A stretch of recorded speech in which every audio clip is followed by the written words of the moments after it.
Hello.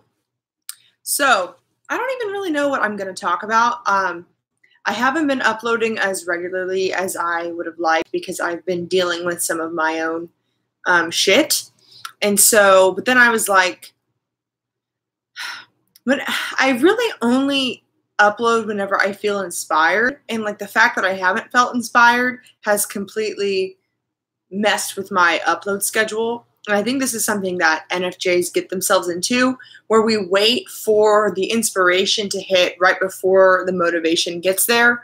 When sometimes I've noticed with SP types, they create their inspiration or whatever by just doing something and then, feeling inspired or whatever.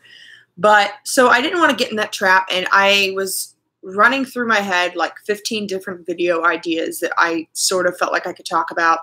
And I was just like, I'm just going to talk about them now live. There's something about going live that I really enjoy. I'm not sure if it's something that is like an ENFJ sort of thing. I don't know if it's a Leo thing. I just like to see my ego stroked in real time. I don't know. Speaking of that, say hello if you're here. Love to talk to you. But anyway, I thought this is going to be a very rambly video. But pretty much I've been realizing, hi Anna, hi Austin.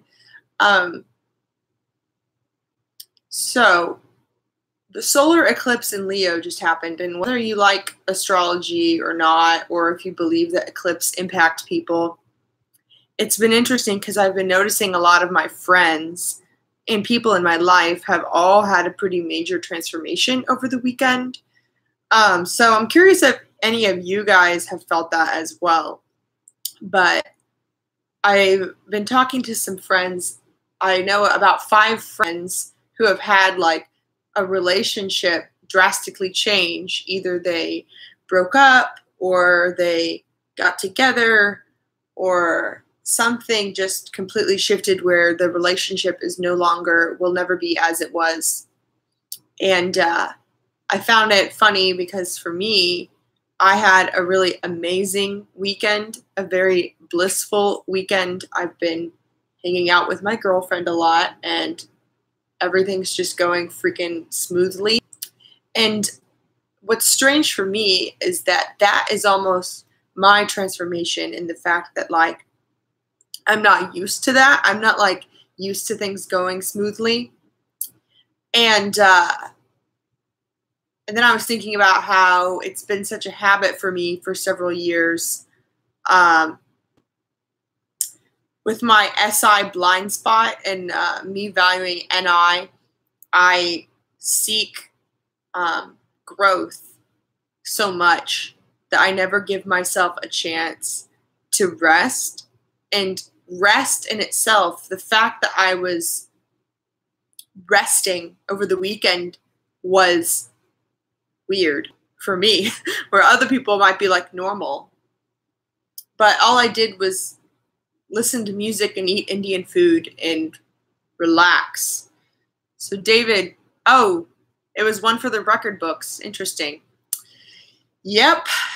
I've heard several astrologers say that many of us are going to look back on August 2018 and view that as the time that our entire life changed. Like this is, I mean, I know I keep saying disclaimers, but whether you believe in astrology or not, mathematically, the way that the planets are positioned right now is a very rare combination.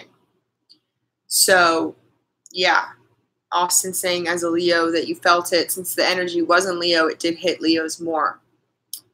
I'm working on interviewing an astrologer for this channel and doing like a talk show sort of thing.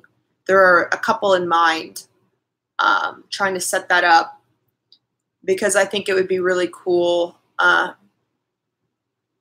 see just like the basics. Yeah, the past few months have been really heavy and a good time for Leos to manifest, for sure. And sort of the vibe that I keep feeling is that we're being asked to love ourselves and to do what we want in life And whatever is holding us back from loving ourselves and from going after what we want, all of that is being challenged. And there's just a lot being challenged energetically that I can feel.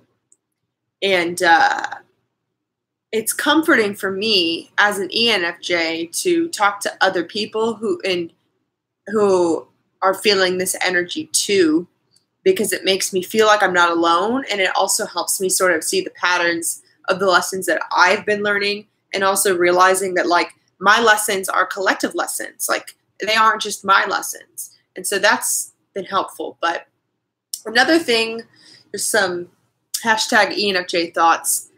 If you guys want a little inside look at my brain, is that this morning I woke up and I was going to meet with this guy that is in charge of the creative team of this company that I have been working with doing admin stuff. And they were going to talk with me about potentially putting me on some projects. And if so, it would be a bit of a raise because it wouldn't just be doing admin stuff. I would actually be able to create content and do creative work. So I was really looking forward to this. But so here's what I do. I wake up kind of late. I was planning on showering, but I didn't feel like it. And I stay in bed. I don't make myself get up because my NI is like, I feel like there's a reason why I don't feel inspired to get up. Is he going to cancel on me? I just don't feel like I'm going to have this meeting. And then I force myself to get up finally, and I decide I'm not showering. And I heat up some coffee that was in the fridge, and I literally just chug the whole thing of coffee. And then I go in and I brush my teeth, and I immediately just throw up all the coffee. And then I'm like, what the hell? And then I'm like, well, the spiritual meaning of throwing up is actually whenever your body is rejecting something. So what am I emotionally rejecting right now? Am I rejecting something? What did I do to cause this? So then I'm like all in my head wondering what it means that I threw up right before this thing. Is this mean that it's not going to be a client contract that I want? Or am I overthinking things? Or is this just a way that the universe is preparing me? I don't know. I know this sounds like bullshit. If you are an NFJ and you relate to what I'm saying, please comment below. If you read into things as ridiculously as I do, I've noticed that NE users, they tend to do this thing where it's like everything's possible. And so what if nothing matters? Like they have more nihilistic tendencies that I really just don't have. Where I'm like kind of the opposite, where I'm like everything matters. This matters a lot. And I like assign too much meaning and mattering to things that, I don't know, that NE users seem to have the opposite effect. So pretty much I was freaking out about the fact that I threw up. And then I walk outside and it's raining. And I'm like, oh my God, it's raining. And I was like, what does it mean that the last time that I drove here to meet with another one of the people at this company, it was also raining, and it hasn't been raining very much this summer. Like, am I sad about something, or is it like the wrong day to meet? I don't know, like, what's going on? Like, what if they hate me? I don't know. Like, what if this is just a sign that, like, I suck? I don't know. And then I get there, and he wasn't there. And I sat for 10 minutes, and I was texting my friend, and I was like, I feel like I'm invisible. Like, I feel like nobody wants to hire me. I feel like I don't exist. I feel like nobody cared that I was meeting them. And I was like crying. Like, I wasn't crying. I was like, felt like I probably could cry if I wanted to. I wasn't really that emotional. It was just sort of like a introspective thing. And then I was like, oh, I'm going to just email him and let him know. And then my friend was telling me I should just call him. And I was like, no, I don't want to. And she was like, why? And I'm like, because I'm too scared to. I don't know. I just don't want to. And then I hear that he had a death he had a death in the family, and that's why he wasn't there. And it all like made sense. And then I was having overwhelmed with the empathy that I had for him. And then also overwhelmed with the fact that, oh my gosh, everyone is going through a major transformation. Like, it's not just me. Like, I have to remember that everyone around me is dealing with some shit, and I need to go easy on others and like hope that they go easy on me. But also, like, with that situation, I was just like more focused on, like, he was like very apologetic, and I was very focused on making sure that he didn't feel bad. And I was like, oh no, it's fine. Like, and then like over email. And so then I'm just thinking on the whole drive back is like, why did that happen? What did that experience teach me? And this is like a crazy NI thing where every time there's something in the SE that happens, there's like this, why did that have to happen the way that it did? And then I think, well, maybe I needed this drive, this 30-minute drive, listen to music. Maybe I needed, I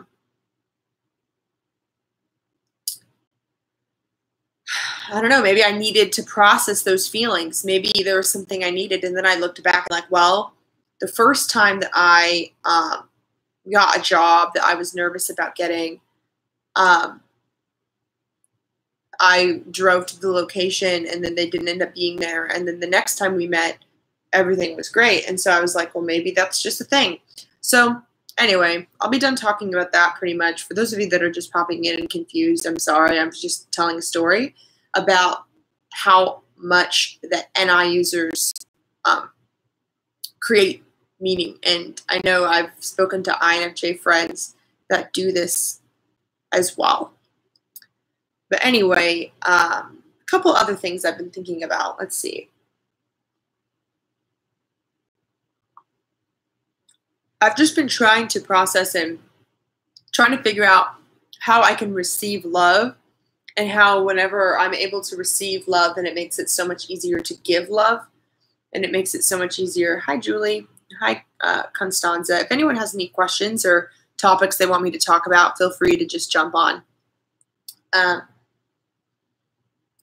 You know what I really like about this live stuff that I think I'm going to continue doing is I want to create like a community. I want to create a discussion, and something that you'll see in a lot of FE users that are YouTubers or influencers or anything like that is that I don't like the idea of just putting content out there and then letting you guys talk and then like not being a part of it. Like, I can't imagine, nor can I relate to wanting to put a piece of content out there without wanting to interact with what you guys think about it. Hi, Justin. And Austin, it's funny you say synesthesia is ENFJ. I have not experienced it. I do see where you get that, because it seems like an NI concept. One of my INTJ friends from high school had that, which is pretty cool. Oh, hi, OJC. Hey, you guys should follow OJC Astrology, who just commented. I was actually just talking before you came on here. I was asking everyone if they had a crazy weekend and sort of talking a bit about astrology. So if you guys want to know about astrology, go to her channel. But yeah, what was I saying? What was I saying? I'm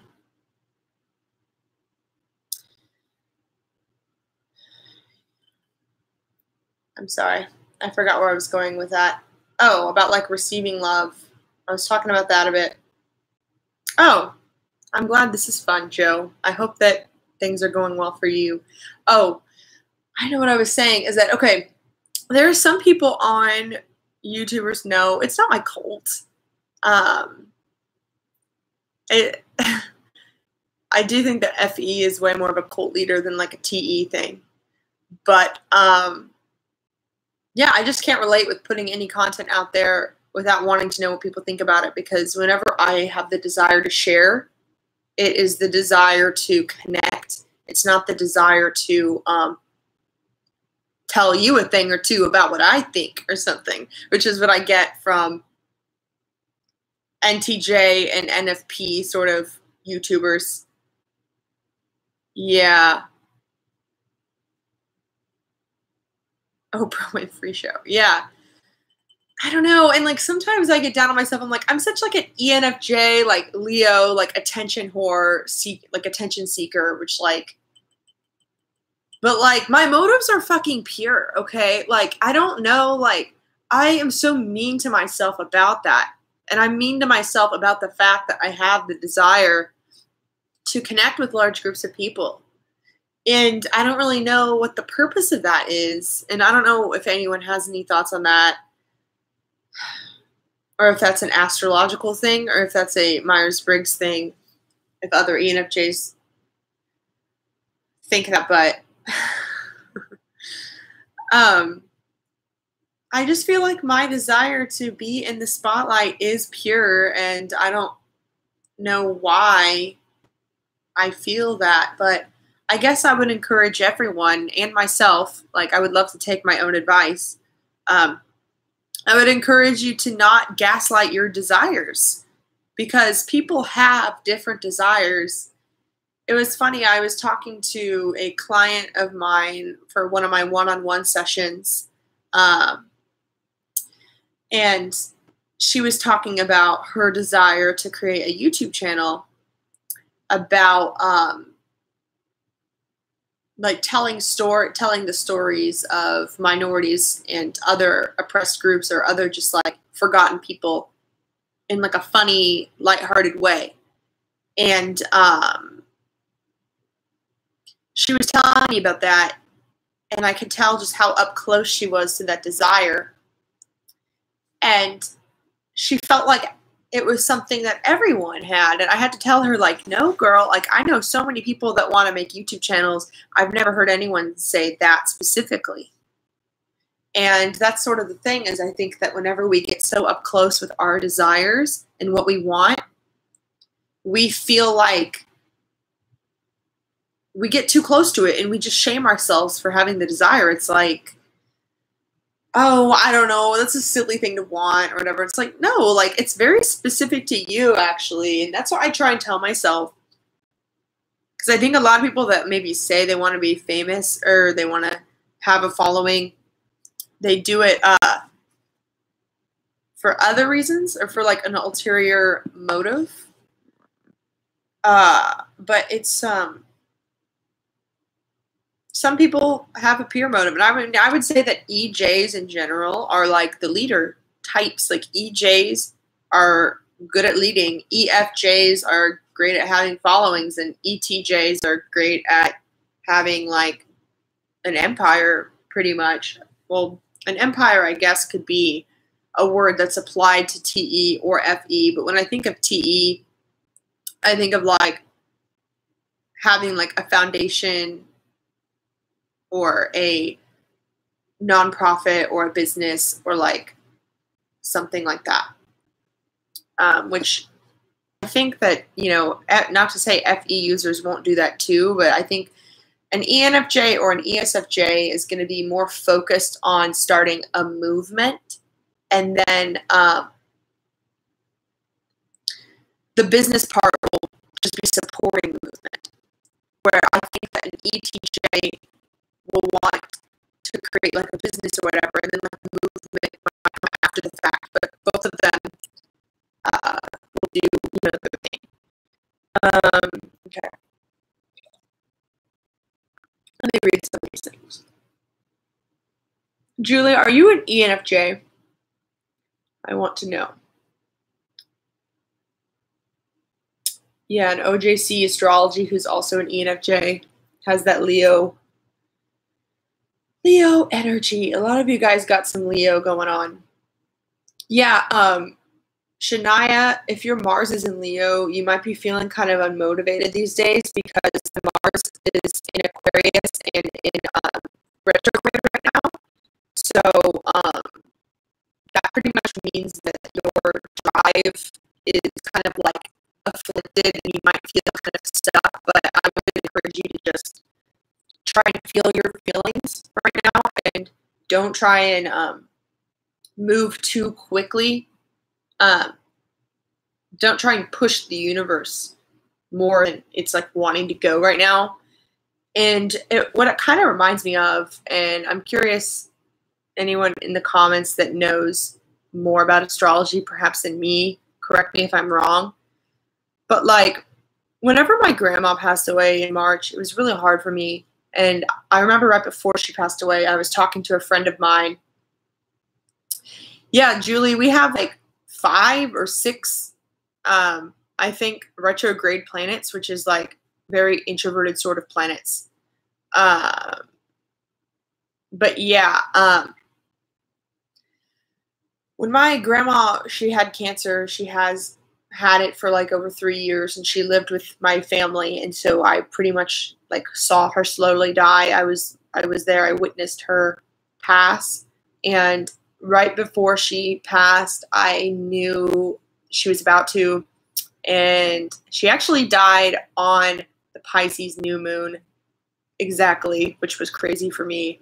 And it's also crazy that it's about to be like a Pisces full moon. But anyway, what was I saying? I remember talking to my friend right before she died, and I was worried about work. And I was like, I feel like my world is going to stop. And I don't know how I'm going to work whenever this happens. And my friend was saying, but that's the thing, is that when there's a death in the family or when something like that happens, your world literally does stop. And I thought about it. I was like, yeah, I mean, like, it's kind of true. Like, it's almost like your emotions need to be processed so badly that it kind of takes over your body and you aren't able to get things done the way you would. And I think that sort of feeling that you might have experienced, like with grief or with change, or where you feel like your world has stopped, I think is happening on sort of a mass scale right now with all the retrogrades. But it's not necessarily saying that everyone has like a death in the family or something bad. It could be happening on any sort of scale, like emotionally, physically, anything. Something could have happened to put your life on pause. But what I've had to realize, for example, like with all like the retrogrades going on, like I've had clients and like other people like not reach out to me quickly, and I've been sort of taking it personally as though like they think that I'm insignificant. Then I had to realize like they are struggling to keep up with life. I am struggling to keep up with life. We all are, and we all have to be easy on each other right now. So, okay. I'm scrolling up. Kenny asked, do you want to be a therapist or just do life coaching? So this is a great topic, actually, is that I have just very strong opinions about mental health and psychology and the way that a lot of therapists do things. And I think that I am a lot more spiritual than I would be scientific. And I try and be both. And, you know, spirituality and science doesn't have to, they don't have to disagree. But I think that there is this sort of worldview in a lot of psychologists where they think if you can't measure it, it's not real. And I completely disagree with that. And when it comes to human psychology, I think that there is just a lot of really harmful worldviews where people, even therapists, are taught to sort of stomp on people's emotions and fix them. I don't like the way that people are diagnosed. I mean, there's nothing wrong with having a diagnosis. I just think that the whole philosophy behind it just needs some massive shifting. And so perhaps I'd want to be a therapist one day. I'm getting my psychology degree because I want to like learn the rules before I can break them, sort of. But there are just like a lot of things that like strike me as like red flags. Like I was actually like a friend of mine was diagnosed with borderline, and I was looking at the definition of borderline, and I was just like, honestly, this seems like men wanting to systematically shut up women for being emotional and gaslighting their problems. And maybe people have emotions whenever bad things are happening to them. And maybe, it's like, it almost like blames people for their trauma a lot. I mean, I'm not, honestly, like, take this with a grain of salt. Like, I might be wrong, like, because I don't know enough about the way that these things work. Just a lot of the diagnosis stuff and, like, the medicine, I'm just extremely naturally skeptical of, and I'm not sure how I think about it. But to me, it seems like if someone had an emotional trauma, then the goal should be to process the trauma and integrate it and heal, as opposed to looking at the symptoms of the trauma and creating this category of like, okay, now this is the problem that you have. Now let's try and numb it. Like, it seems like a lot of it is like taking the symptoms and then trying to shove it down because people are afraid of emotions and how emotions are unpredictable. I mean, I don't think that they're really that unpredictable when you know what they are, but whenever you treat it as something scientific or systemic or something to be measured, then yeah, emotions are unpredictable. Whenever you understand how they work, they really aren't that unpredictable in my opinion. But I just don't like the way that we try and numb our emotions and try and stomp on them like very systematically and try and shame people for having emotions.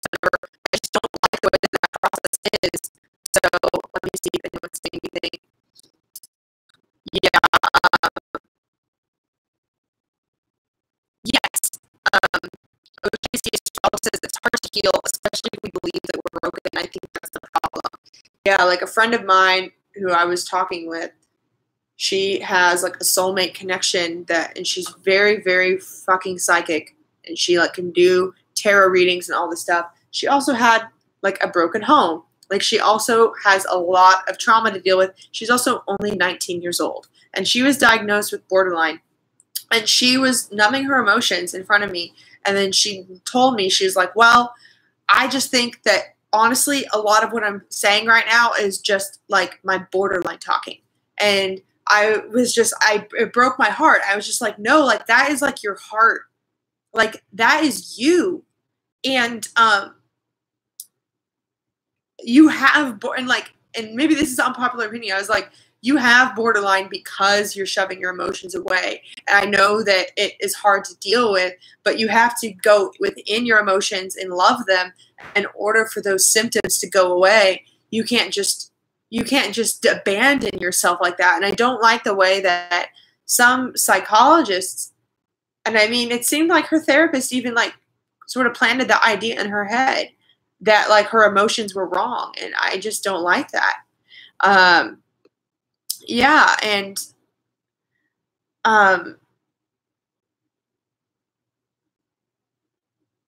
it's cruel. And the way that we talk to our emotions is cruel. There's this video by Teal Swan that is someone I like, who talks about the mind and heart. And she said to be wary of any of those inspirational quotes where it's like, don't listen to your mind, it's your heart you should listen to. Or don't listen to your heart, you should listen to your mind. Like, don't put those two together as like opposites, because they're both you. And also, if your heart is talking, then your mind shouldn't shut it down. But also, like, if your mind is saying something, then your heart shouldn't shut it down. And I think that feelers in general are more likely to shut down their mind, and thinkers are more likely to shut down their heart. Like, for example, a thinker might say, like, oh, it's irrational for me to, it's irrational for me to feel that way, so I'm just not going to act on it. And then they could shove down what their emotions are trying to say. Like, for example, a thinker might be in a job they don't like, and everything, seems perfect. It logically is the right fit, but they don't feel it, and they make themselves stay in it because logically it makes sense. Sometimes things don't logically make sense. In fact, I heard about a story from a friend of a friend where an INTP, I guess, cheated on their significant other and then had this major freak out and was like, why did I do this? I'm a bad person. I hate myself. Why is my partner not enough for me? And why did I act out in this way? I'm terrible. I don't deserve him anymore. All this stuff. And then my friend told them, it doesn't matter if that person seems right, like to your TI, but they aren't, like in your heart. That's an example of someone doing the opposite of their thoughts, trying to orchestrate how they feel, which doesn't always work. So I guess to answer your question, Kenny, I would like to maybe be a therapist, but the reason why I want to be a life coach now is because I get more control over my business. I get more control over who my clients are. And it's a not regulated industry. And so, yeah. Also, OJC Astrology, do you think that Teal Swan could be an ENFJ? Because I think that she is. And I used to not think so. But watching her video about the way that she responded to the allegations of her haters and her gaslighters made me really resonate with her as potentially an ENFJ. And everything she talks about is like mass emotional like issues. But anyway, I really relate to her because I really don't like how people call Teal Swan a cult leader and a fake and all this stuff, because what she's saying is such pure truth that it rattles people and it shakes people and it causes them to be on the defense. And nobody, the reason why I stand by Teal Swan and I don't follow all of the hate that she gets is because I've yet to hear anyone actually critique the words that she's saying. They're only critiquing her. I've never heard anyone actually disagree with like one of her points. And I think that it's really not fair that people aren't listening to her truth. All she's trying to say is, hey, this is what I think. You can either believe it or you cannot believe it. And it's not really her fault that followers follow her. I don't really even see her as someone that wants a cult following. I think that she's just sharing her truth and people are resonating with it. And I don't think it's fair to fault her because of how people are treating her. Anyway.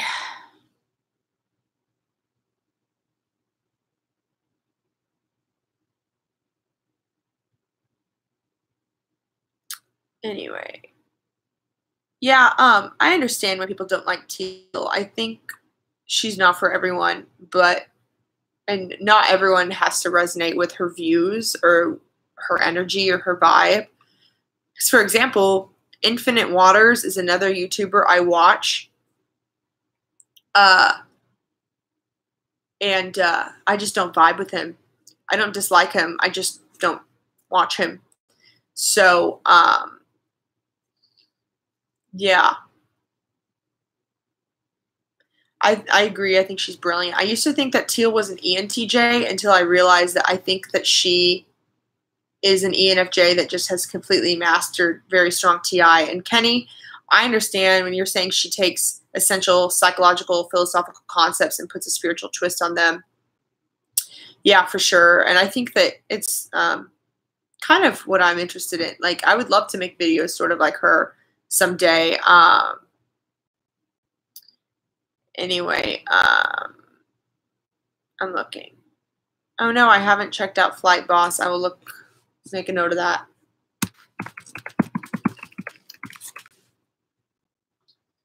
Oh, another rant to get on, which I'm actually gonna fill up quickly while I do this. So, something I realized about EJs is that all EJ types do this thing where no matter what we say, it might sound like it's a sweeping generalization.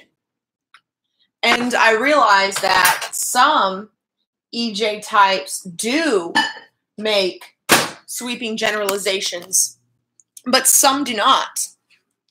And it's almost impossible to know if they are just generalizing or if they have something more, because for an EJ, it's like our FI or our TI is so low down that the specifics of what we're saying is kind of lost. I don't know if that makes sense.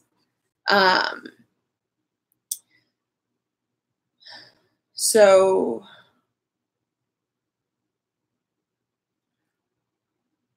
pretty much the way to know if an EJ is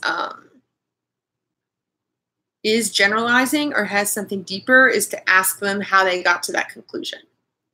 I had an experience recently with an ENFJ who he was pretty much telling me what my psychological view was, and it was really annoying because he pretty much was treating me as though he knew me more than I knew myself, and he was generalizing like crazy. Like, he was taking the fact that I said a couple things about social justice and assuming that I had this cookie cutter view and then attributing that social justice view to this philosophical concept and then telling me that, oh, I know for sure that that is the way that you think about things when we get to know each other.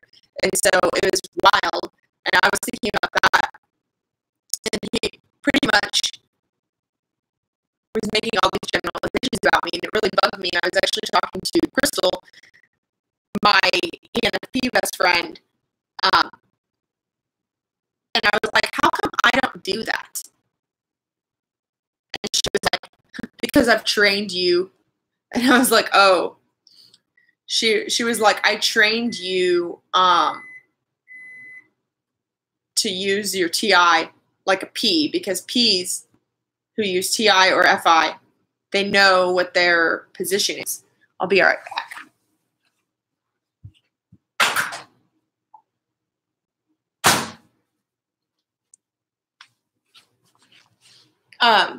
Ps, or all Ps, they like know what their like subjective view is, and they're able to communicate it in a different way, where EJs are trying to create this one-size-fits-all rule, whether it's a rule in the TE or the FE, doesn't matter. But we know in EJ, no matter what they're saying, it's like we know the specifics of it. We just don't want to share it because the way that we are expressing is through FE or TE, which is inherently like more shallow than FI or TI. Which, I don't know if you guys thought about this before, but just the fact that to be shallow is equivalent to being objective in this model, where all extroverted functions are objective, but they also are more shallow. What does that mean? And what does that mean about science if we only value objective truths?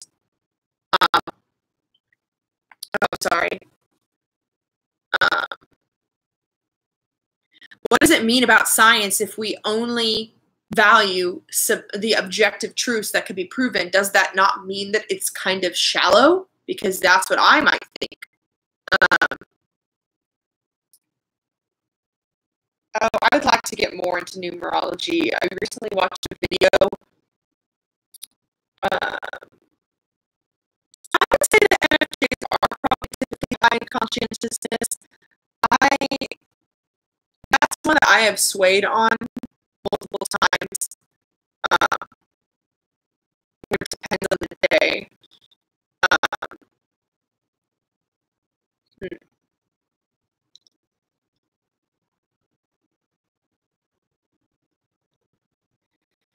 Yeah, I think astrology is definitely a metaphysical and spiritual way to understand identity. I think that it explains things that Myers-Briggs can't explain, because I think it talks about your soul, where I think Myers-Briggs kind of talks about your mind, whether you are a feeler or a thinker. It's about like the cognition in your brain. And like it's spiritually, a lot of times people will view their mind as like their ego or as not their soul. And so there are so many dimensions to it. And so that's why I've tried to find connections with astrology and Myers-Briggs. But I think that it just is describing different aspects of humans. So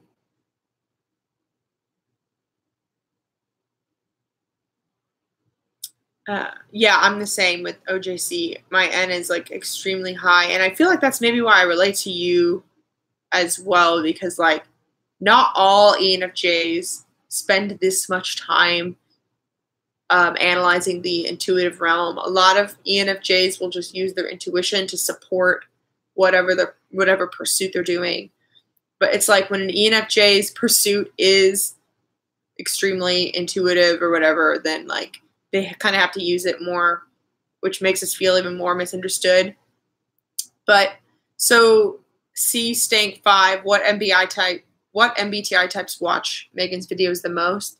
I don't know that specific answer, but I can tell based on who comments the most. And I would say that INFPs and INTPs comment the most. And I don't know if that is because those types are more likely to be on the internet and consume the type of content that I make, because even though there are lots of ENFJs that might agree with what I'm saying, it takes a certain sort of, honestly, NFJ to have the patience to listen to what I'm saying, unless they really care about it or unless they are the sort of person that listen to things in the background. I like to watch a lot of videos. I like to watch live streams. I like to listen to things in the background, and like not all ENFJs do that. And if they do, it'll be around their own sort of topic of interest, where maybe they do that with politics, or maybe they do that with music. I don't know. Like maybe they watch TV. But like I have found that like INFPs and INTPs, they spend a lot of their time on the internet and just like watching random stuff. And so I've found that I think it's more likely for probably an INFP or an INTP to just stumble across me and watch me occasionally, probably. And like they have like a longer attention span, it seems. Where like I have some like a lot of ENFJs that like really support what I do, but probably don't watch every single video. Like I feel like it's probably a P type that would be more likely to like watch every video. I don't know.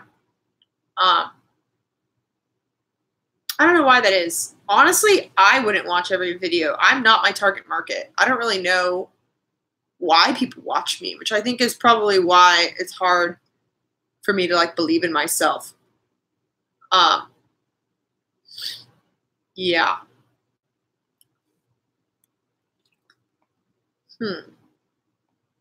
I'm not sure what Young's view on Myers-Briggs is. Oh, I gotta tell you guys something. That'd be so cool. Maybe I'd said this in the last live stream, but I am really hoping, like I'm taking like a 1 credit hour research study thing, and I'm gonna call this guy today, but like my teacher. But I think I'm gonna see if they'll let me just study Carl Jung, like as a class, like as like independent research, and then I would be like sharing what I find along the way, and I really freaking hope I get to do that. But anyway, yeah, I don't know Carl Jung's opinion of Myers-Briggs at the point of his death, because I actually don't know specifically if he was alive whenever it was created. But yeah, but I imagine he would be rolling in his grave if he understood, if he knew what people were saying and what people were attributing to him. Yeah, I agree, Julie. Like, I like watching other ENFJs because I like,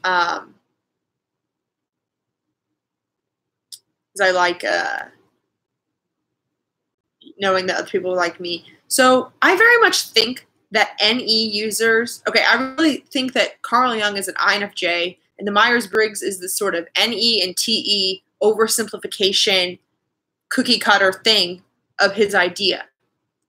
His idea is deep NI and TI, and someone with NE and TE took it and they made it like this pretty thing for everyone to digest.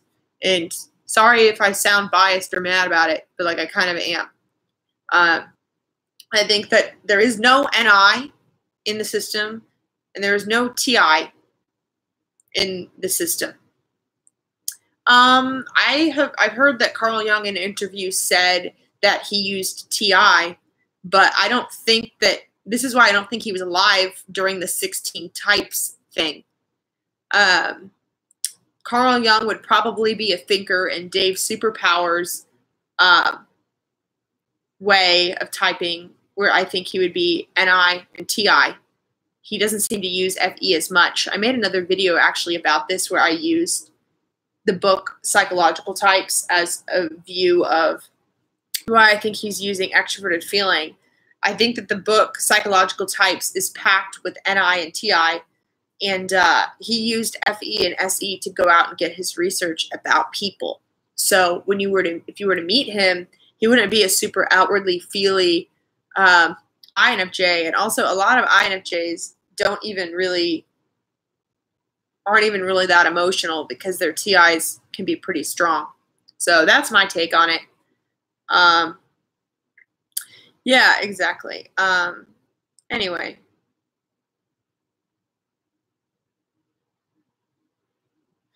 I think I'm going to wrap that up here.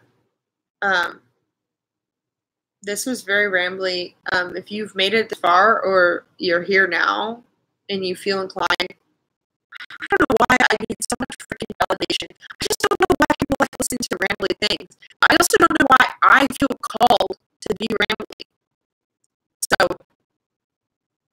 I, for some reason, feel like I want to be rambly.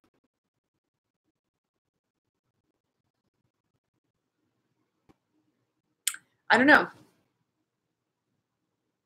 So, I mean, either this is me just like trusting my feeling like, oh, maybe there's a reason I'm rambling. I don't know what Freud's type is. I'm going to need to like get into him more. Yeah, Carl Jung just doesn't use TE and FI. And actually, here is the main reason why I know absolutely for sure that he was not an INTJ, is because he said in his book that he believes that feeling is inherently correlated with extroversion and that thinking is inherently correlated with introversion. And then he later went on to find that that was not true. And so that in itself shows that he had a bias towards FE and TI whenever he was creating this. So, and I also don't think that the functions are systematic or mechanical at all if you read the book. Psychological Types. It's very esoteric. I mean, this guy believed in astrology. Like, yeah, I think pretty much proves it that the fact, like, I literally can't imagine a TE user saying that that feeling was inherently extroverted and that thinking was inherently introverted. I don't think that whenever he died, the idea of 16 types even existed, which I believe in the 16 types, but I just think that it is a way more watered down version of the theory where I believe way more with like what Dave Superpowers is doing with like the more types, but I also differ from him in some ways too. I don't really know what I think, but I know that I'm called to find out. And if that makes sense. I really like, I wonder though, like maybe Carl Jung would be an INFJ by the theory of using NI and then FE and then TI and then SE, but who knows if he would even agree with that theory. Perhaps he would just resonate with being a thinker because he uses TI more. I don't know. Maybe he wouldn't even agree with the fact that we use it in that order, for all I know. So I definitely want to read him more, but yeah. And one last thing I'll say about Jordan Peterson is that I do not think he's an INTJ at all. I do not think he uses NI at all. And I think that listening to him made me realize more about SI actually, because he blows my mind in a way that NI users just don't. I think that a lot of people think that if someone blows their mind, then they must be using NI. But like for me, NI users don't blow my mind. Carl Jung is very inspiring to me, but the things that he says is pretty similar to things that I think, and so it doesn't really blow my mind like that. It's inspiring and it's great, and I love it. I mean, by that logic, it does blow my mind. But yeah. Anyway, I love how you guys know the details of it more than me. Sky Blue, what is your type? Because I'm wondering if you're an NP. Because I have noticed that it seems like NPs gather lots of details and stuff. So here's the thing with Jordan Peterson is that when I first watched him, I was like, oh my God, this guy is like an ESTJ or something. And then I thought, no, he's an ISTJ. And then I thought, wait, what if he's an INFP? And now I can't shake the fact that he might be an INFP. But what I immediately saw was through the socionics lens, thinking that he's a Delta. So I don't know if you guys like socionics. Honestly, whenever I type people, I don't type based on the dichotomies. I type based on like their cohesive sort of energy. And so I feel very strongly about the fact that I think that Jordan Peterson is using TE and NE. Oh, Sky Blue, I'm curious how you were convinced he's an INFP. He just reminds me of so many INFP sad boys that I knew from college that love him. And like, I know so many hyper intellectual INFP men where they like are trying to, okay, so you're an INFP. I'm curious if you relate to him. That'd be interesting. I think that Jordan Peterson is similar to me in the sense that he's a feeler first, that feels extremely called and passionate about what he's doing.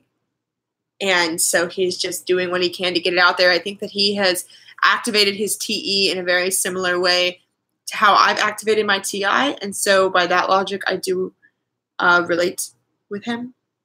So, but I don't know. Like, that's the thing, is that he's so strange. Like, he can't really be pinned down, which is kind of INFP. But, like, I don't know.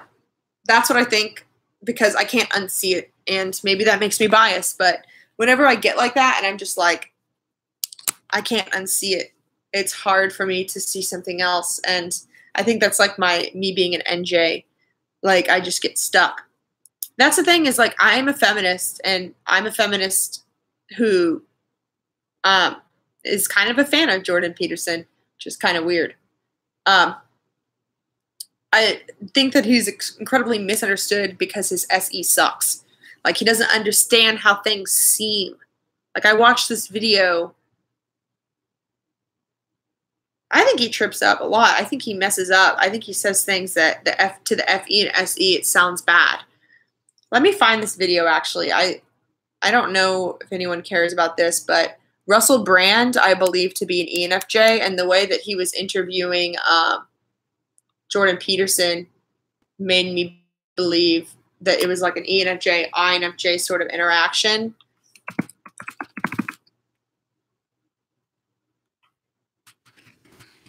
But there was this video where someone asked him about like women wearing makeup in the workplace, and someone asked like Jordan Peterson what he thought about that. Like, oh, so you're saying that they're hypocritical? And he said, yeah. And if he was an ENFJ, he would have freaking explained what he meant by that, because to FE and SE, that sounds like you're bashing women. But I don't think that he was thinking about how it sounded. I think that he was just thinking about, I mean, to TE, like, yeah, that's true. He wasn't saying what you should do about that. He's not a J. He wasn't saying, he wasn't making a conclusion. He was just saying, yeah, technically they are hypocritical. Like he was just like being a little NP, like thinking about stuff. I don't know. I also think that if you guys watch his psychology lectures, where he talks about personality type and Jung, you get to see how giddy he is about psychology, and he's just like such a little nerd. He just like loves it. Yeah, I don't know. I wouldn't go as far as to say that INFPs don't like to be on stage, because I know several that are in like theater and acting, and they love being on stage, but they sort of turn off when they're off stage. And so I'd be interested to see what he's like when he's not on stage. But this video, the main reason why I really can't unsee him as an INFJ or an INFP is because of this video. I'm going to find another video, actually.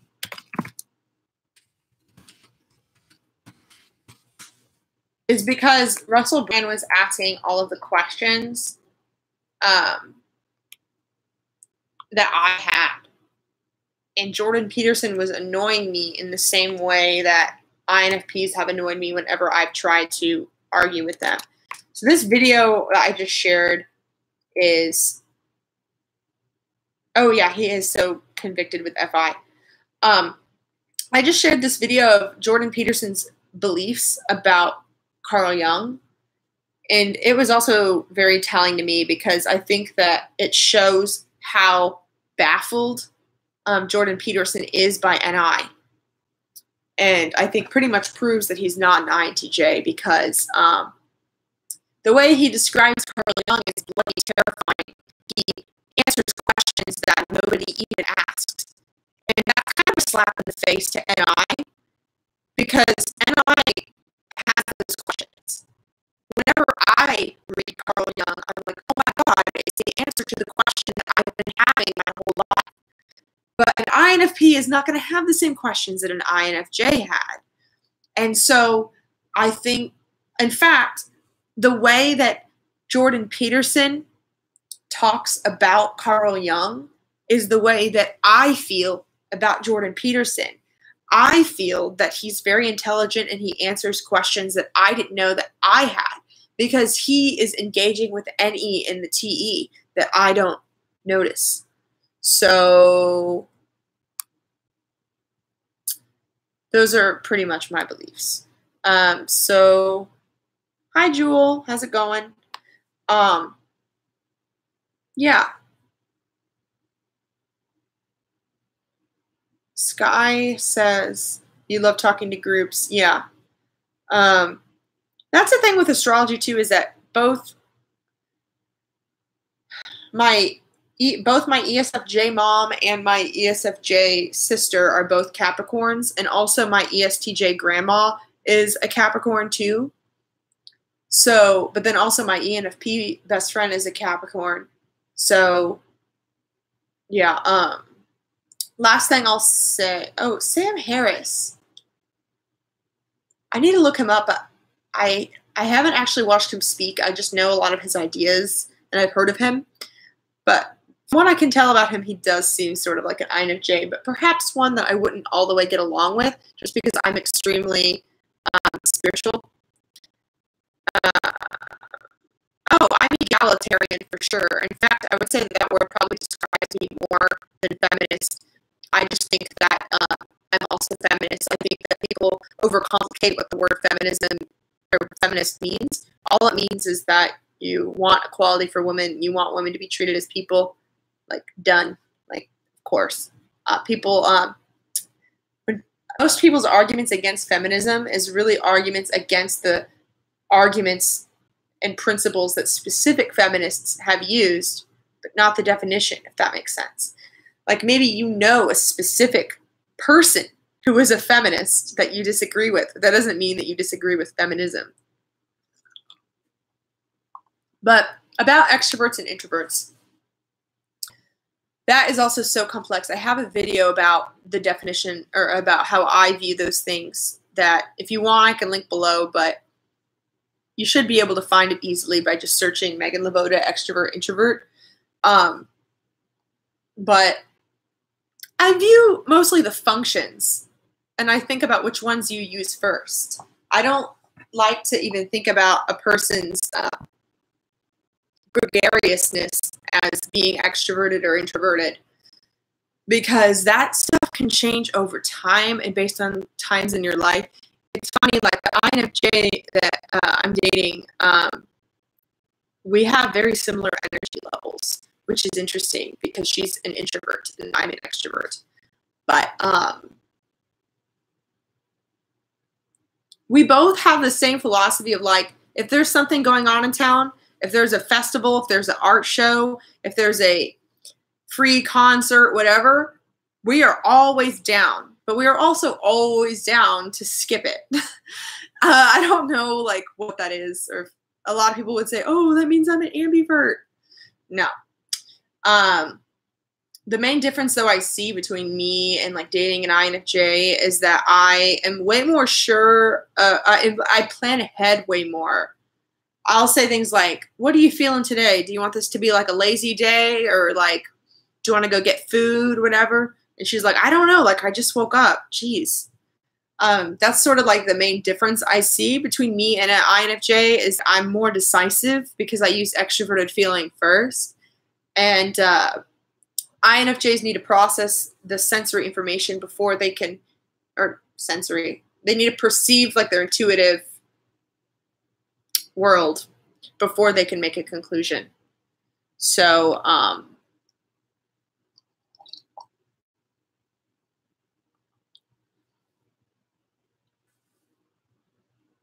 I would much rather critique actual feminists and actual arguments than feminism itself. That's just my opinion. Some sort of postmodern arguments, and also very what's the word? Yeah, a lot of postmodern feminist arguments I have some issues with because it focuses too much on identity and not on principles as much. But I would say that there are a lot of disagreements among feminists, just like there are a lot of disagreements among any movement. And so my view is always like, if we have the same goal, then we can have some disagreements amongst ourselves. But I would never disalign with the movement because one person had a disagreement with me.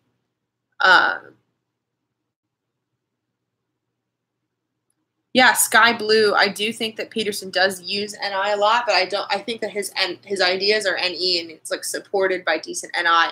But I think his SI is really fucking good. I've been reading part of like the 12 Rules of Life, and every single chapter he starts out with this anecdote and he pulls it back to history.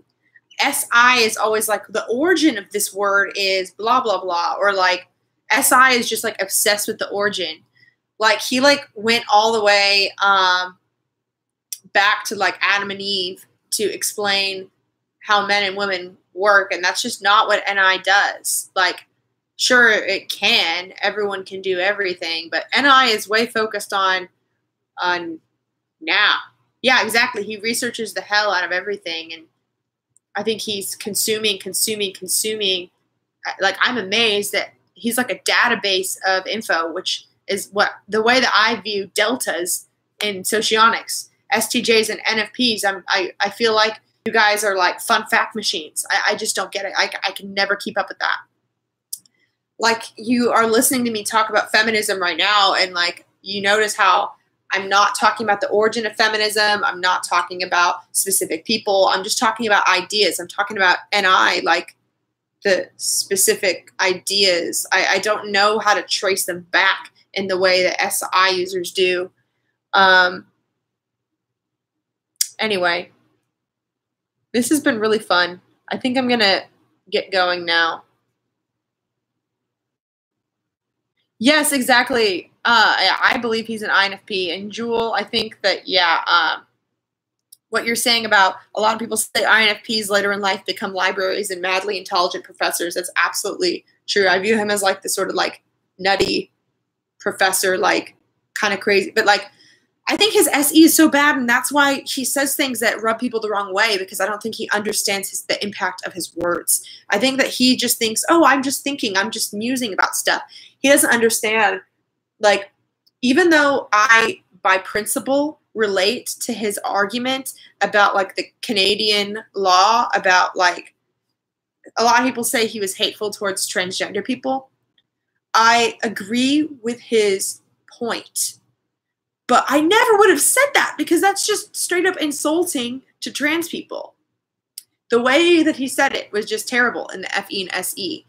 And an INFP so would be the sort of person to not care about how his words landed or how it seemed, because he was convicted in it and he had his logic to back it up. So I've arrived at similar conclusions to him, but I just don't think. And another, here's actually my, here's my biggest critique with Jordan Peterson. And if anyone could tell me, and if anyone's a fan of his and could tell me this, let me know. But it seems to me like, and after watching that video with him and Russell Brand, it seems to me like he is unwilling to admit that capitalism causes problems, and he's so nuanced that, like, everything that is not the root problem, he dismisses. Like, he said, oh, it's not capitalism, oh, it's not this, it's not that, it's not that. And it makes me want to be like, okay, well then what do you suggest? It's another reason why I really don't think that he's a J, is because he's not suggesting anything. He's not. He's critiquing things and musing about things. And that's my issue, is like, okay, I get that you're saying that capitalism isn't the problem, but would you at least agree that it's a symptom? Or would you at least agree other things are symptoms? And do you have any sort of remedies for it? I don't see him as someone that has like a remedy for things. I feel like he is like a devil's advocate sort of thing. Okay, yeah, so he suggests to just be a good person. And so for me as an EJ, I'm like, okay, that's not really a solution. But it is a very INFP sort of FI individualistic solution. He wants you to just stay out, look after yourself, be a good person. Which, yeah, like, that's great. I just can't imagine a J not having a conclusion. Like, and if you look at what Dave Superpowers talks about, is that J's, they do this thing called blast, where they, you can watch him if you want the definition, I forget. But when you blast, you are sharing conclusion, conclusion, claim, claim, claim, claim, claim. I never hear any claims from Jordan Peterson, really. Like, he's just musing about stuff. That's why I really don't see him as a J. But anyway, you guys know I don't like typing celebrities, because it's impossible to prove. But I mean, I don't know him. You guys don't know him. Like, I don't know. Like, I don't know why I get caught up in talking about it, but hopefully it was interesting to some of you.